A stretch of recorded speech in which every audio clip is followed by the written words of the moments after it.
When my great friend, the brilliant director, Jay Weidner, came to me on behalf of Gaia Network to suggest that I record a series of shows all under the general heading of legacy. First, I asked myself, well, does that make sense?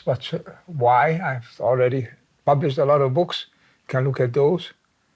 Then I started thinking, yes, this is perhaps an occasion to summarize, also for myself, what I have done, what I have accomplished or failed to accomplish. And so to ask myself some serious questions. So let me now speculate just for a few minutes on the answers that I have come up with. First of all, the question I asked myself, why did I do what I did? Why did I inquire into these issues that have occupied most of my life? What did I hope to accomplish by that? Well, I should add that this why has very much to do with my experience, life experience from childhood on.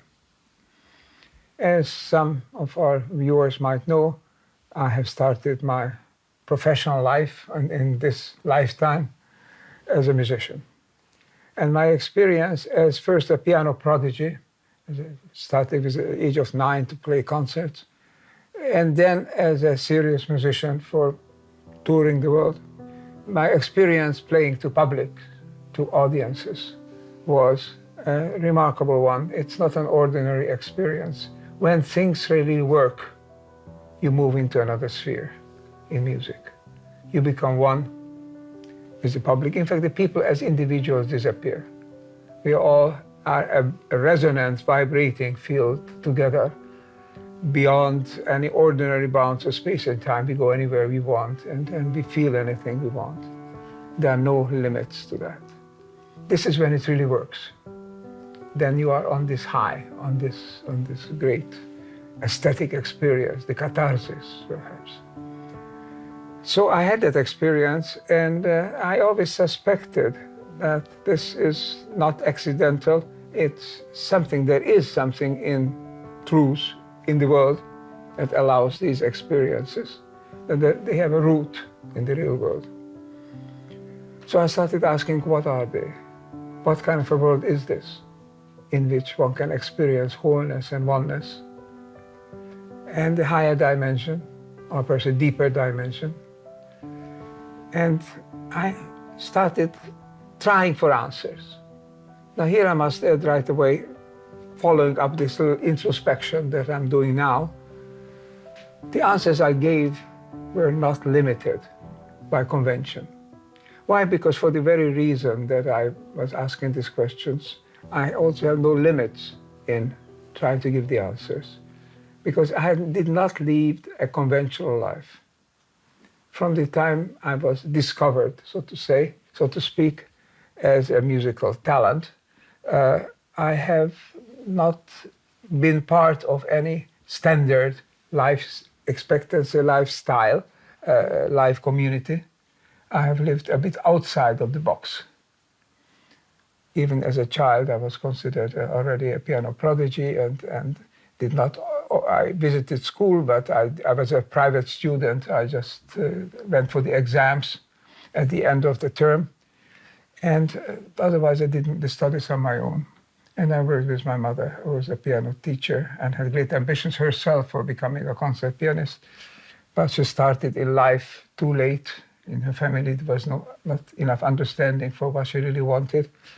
And if one starts much later than 7 or 8 or 9 years old to work on an instrument like the piano, you cannot make it to that level of perfection that you need as a concert pianist. So she took it out on her son, so to speak. She expected me to become a concert pianist. And it did start like that also. Now, the questions that I asked then were out of the box, were not the standard question, not limited by anything. I asked, what kind of a world is this? And I did not accept any standard answer. It was any answer I would get from books, from conversations. I would always ask, does that really make sense? And being a musician, you are very intuitive. you know how to rely on your intuition. Does it sound good? Is it really likely to be true? What do you feel about it? You know. So I asked these questions and I tested them against my feelings.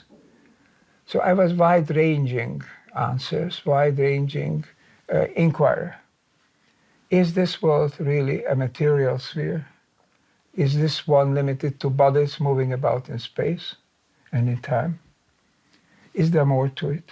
Is everything we know coming to us through our senses? Could there be more to it?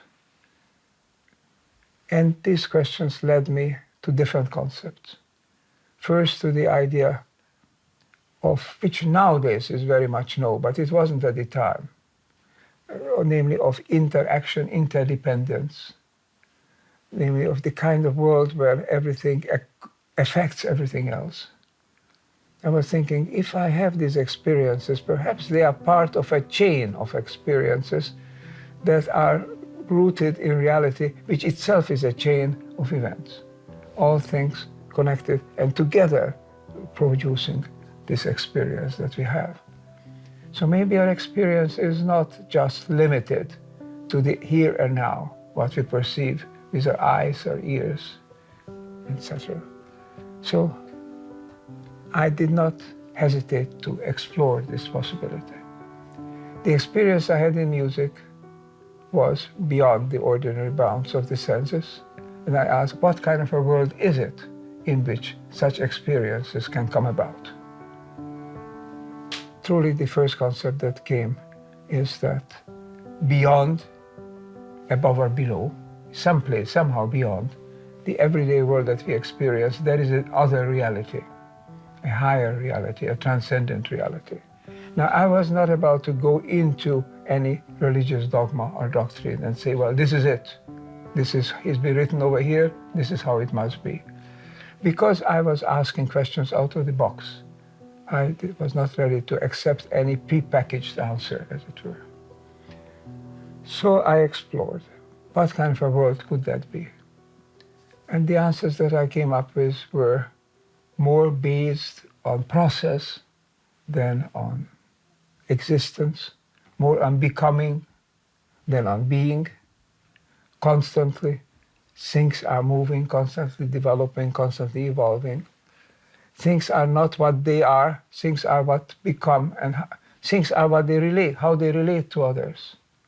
Then I discovered some philosophies and thought and thinkers, for example, the process thinkers like Alfred North Whitehead, who said that a thing in a world is what it is because of its relations to everything else. And it is also something that is constantly becoming. So my first concept was this relational becoming, relational interdependence. And to my great amazement, I discovered that this is the Buddhist notion of reality. Interdependent co-origination, it's called in the Buddhist philosophy.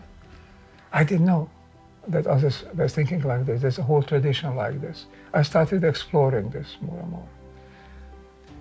I had a number of experiences that I will recount perhaps in a moment, but the gist of it was that I moved from the idea of single things moving in space and time to the idea of things so related together that they make each other, they create each other. They become what they are because of each other, you know. And this had to be embedded in something. Reality had to have a basis in something. So then the question asks, what is this reality grounded in? Obviously, it was not grounded in anything hard, feeling like some solid matter, a rock or whatever, you know. It had to be grounded in something fluid, but yet meaningful. I came across, but I came across in my inquiry the idea of a field. Now, a field is, nowadays we speak very much more field because it's an age of technology, of information. It was before that. So it was a fairly new idea. But in the sciences, especially in biology, it was already existing, already started up, this notion of a field in which the organism appears, a field of life.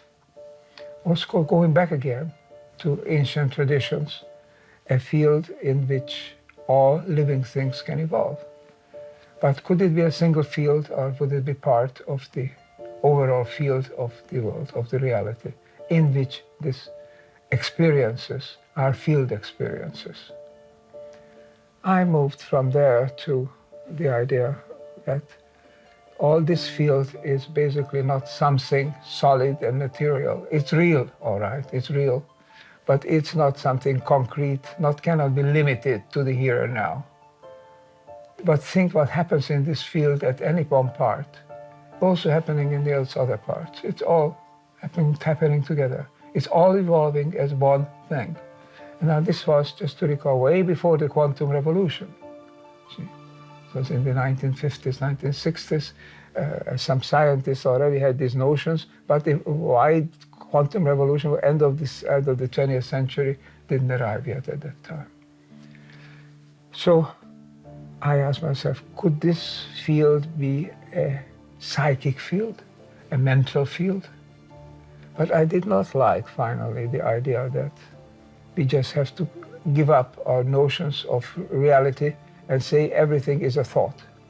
If it's a thought, if it's an idea, also that must be rooted in something that produces that thought, that idea.